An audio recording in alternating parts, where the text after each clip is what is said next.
Rồi, hai đứa đi nào, hai chị em đi nào. Dắt tay nhau đi nhá. Rồi, qua đây nào. Nhìn đây cười nào. Thỉnh thoảng nhìn ra này, cười câu nào.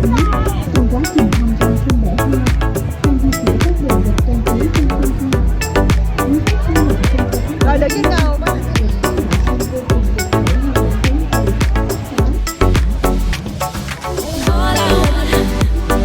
All I want